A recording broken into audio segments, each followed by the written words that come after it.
Oktober 1996 di Kabupaten Situbondo, Jawa Timur. Pada bulan Oktober, tepatnya pada Kamis 10 Oktober 1996, terjadi sebuah kerusuhan yang tidak mudah dilupakan oleh masyarakat Kabupaten Situbondo.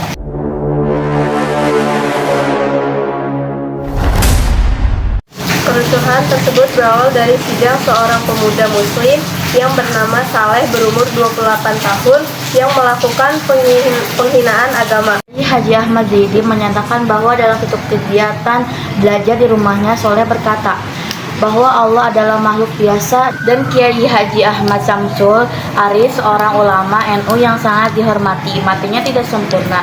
Kiai Haji Zaini mengaku telah meminta Saleh untuk menuliskan apa yang ia katakan dan mendatangani. Namun Dewan NU di Situbondo menolak untuk mengejar isu itu lebih lanjut. Alasannya diberikan oleh pemimpin NU adalah tidak untuk memperbesar masalah kecil. Kiai Haji Zaini yang muak dengan tanggapan tersebut menuntut kepolisian. Pada saat itu dia sudah membuat dan menyebarkan fotokopi surat pengakuan Saleh ke masyarakat dan menyebabkan amarah meluas di masyarakat. Akhirnya pada bulan Mei 1996, Saleh ditangkap dengan tuduhan penistaan agama dan melanggar pasal 156 huruf A KUHP yang berisi tentang penodaan agama pada tanggal 12 September 1996. Sidang pertama Saleh pun dimulai. Kerumunan besar selalu datang pada saat sidang Saleh yang selalu diwarnai dengan kerusuhan. Pada tanggal 10 Oktober 1996, pada sesi sidang terakhir, Saleh diperkiraan antara 1.000 sampai 4.000 orang telah berkumpul di luar gedung pengadilan. Mereka meminta kepada pengadilan untuk mengeksekusi Saleh dan meneriakkan slogan-slogan termasuk bunuh Saleh. Sekitar jam 10 pagi, jaksa meminta keadilan untuk memberikan hukuman Saleh maksimal 5 tahun. Bagaimanapun massa menganggap hukuman itu terlalu pendek. Karena kecewa, kerusuhan pun dimulai saat massa melemparkan batu ke arah petugas keamanan yang jumlahnya hanya 1:10. Karena mendesak, aparat keamanan dan para hakim melarikan diri melalui belakang gedung pengadilan. Sementara itu, Saleh berhasil diselamatkan dan dibawa pergi tidak terdeteksi. Selanjutnya, karena amarah massa yang tidak terkendali, mereka mulai membakar gedung pengadilan. Saksi berkata bahwa ada teriakan dan kerumunan bahwa Saleh telah disembunyikan di gereja Bukit Sion yang terletak di seberang gedung pengadilan, dan pada sekitar jam 11 pagi gereja Bukit Sion telah habis dibakar oleh massa. Melanjutkan kerusuhan wilayah sekitar Situbondo, mereka menyerang gereja-gereja lain, sekolah-sekolah Kristen, kul Buddha, toko-toko etis Tionghoa, dan kantor-kantor pemerintah. 5 orang tewas saat mereka terjebak di gereja Pantekosta Pusat Surabaya saat massa mengepung dan membakar gereja tersebut. Para korban termasuk pendeta yang tinggal di rumah karaoke di gereja tersebut, istrinya, anak perempuan, keponakan, dan seorang ART. Pada sore hari, kerusuhan berhasil dikendalikan dengan bantuan batalion tentara dari kota Bondowoso, Jember, Probolinggo, dan Malang dengan bantuan militer dan kepolisian setempat. Dampak kerusakan termasuk kehancuran gedung pengadilan negeri Situbondo 24, gereja, 1 kuil Buddha, 6 sekolah Kristen dan Katolik, sebuah panti asuhan, dan banyak toko-toko etnis Tionghoa.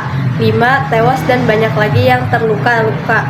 Tanggapan para pemimpin politik, militer, dan keagamaan pasca kerusuhan di Situbondo adalah terkejut besar.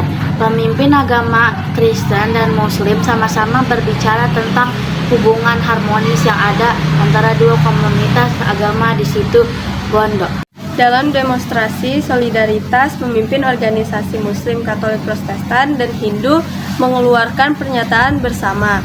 Mereka menghimbau kepada pemerintah dan masyarakat untuk menahan diri dan bekerja bahu-membahu agar bisa membangun kerukunan hidup berdampingan secara damai antar umat beragama. Penyebab dari kerusuhan ini bergilir banyak pihak-pihak yang mengusulkan bahwa kerusuhan tersebut merupakan rancangan kelompok tertentu.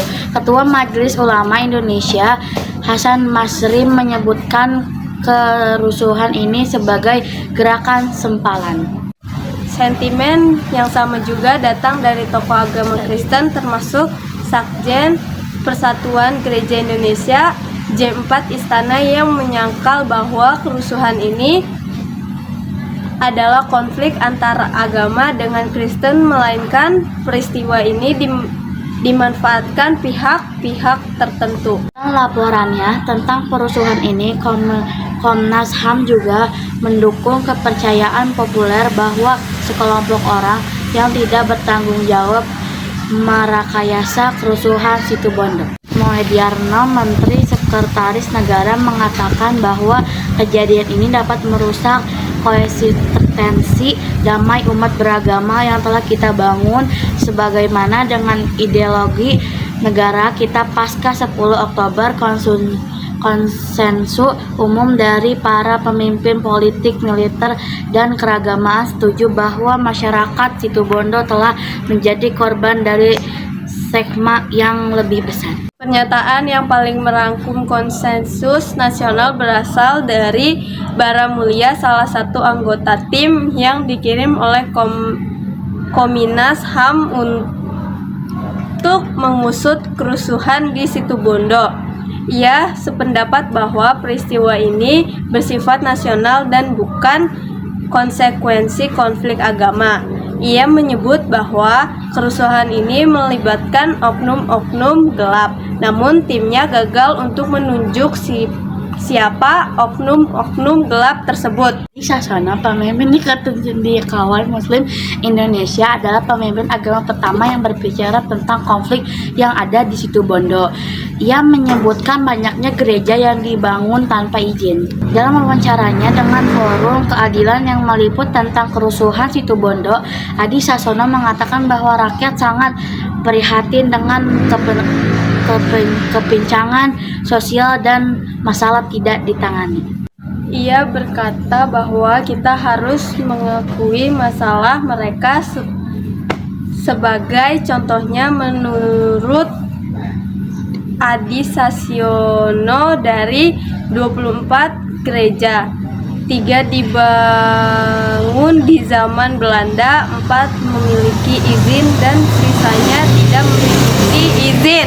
Ia menyebutkan bahwa kali ini menyinggung warga setempat karena komunitas Kristen yang banyak termasuk etnis Tionghoa semakin bertumbuh dan mengumpulkan kekayaan di tahun 1980-an dan 1990-an. Mereka mulai berinvestasi untuk membangun gereja-gereja baru di komunitas lokal. Seperti Situbondo, perluasan dan pembangunan gereja menjadi penyebab antagonisme. Nah, ini menyiratkan peluasan jemaat. Selain itu, dugaan akan kegagalan gereja-gereja untuk mendapatkan izin pembangunan semakin menambahkan antipati warga setempat yang kebanyakan beragama Muslim. Gereja Bukit Sion yang pertama kali diserang dalam kerusuhan Situbondo, gereja tersebut telah menjadi pusat gesekan antara warga setempat. Tidak lama sebelum kerusuhan terjadi, ada sebuah petisi yang ditangani oleh warga setempat untuk memprotes lokasi gereja di jalan utama Situbondo. Pasca kerusuhan, isu pembangunan gereja menarik perhatian Menteri Agama.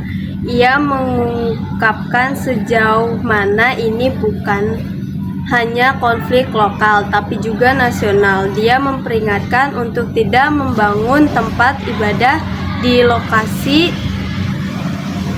sembarangan, tidak Tindakan ini dapat mengundang konflik militer dan polisi menangkap lebih dari 100 orang dan mendakwa 54 orang dalam waktu 1 bulan setelah insiden Situbondo.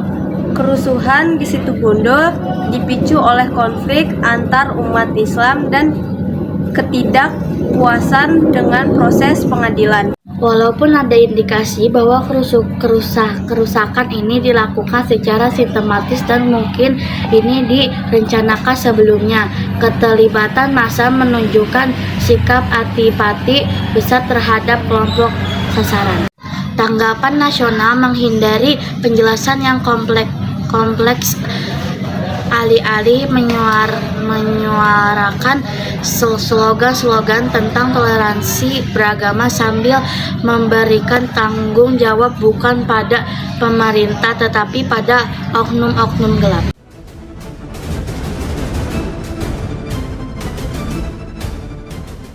Sekian berita dari kami. Maaf bila ada beritanya yang tidak kurang jelas. Wassalamualaikum warahmatullahi wabarakatuh. Dengan tanggapan tersebut menuntut petugas keamanan yang 10 karena mendesbandi karena kecewa motor Adi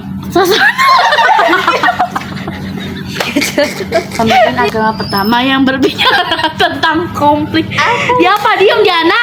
Ini menyerah Perhatian Menteri Agama pasca kerusuhan isu pembangunan gereja fisik banget. Walaupun ada indikasi bahwa kerusakan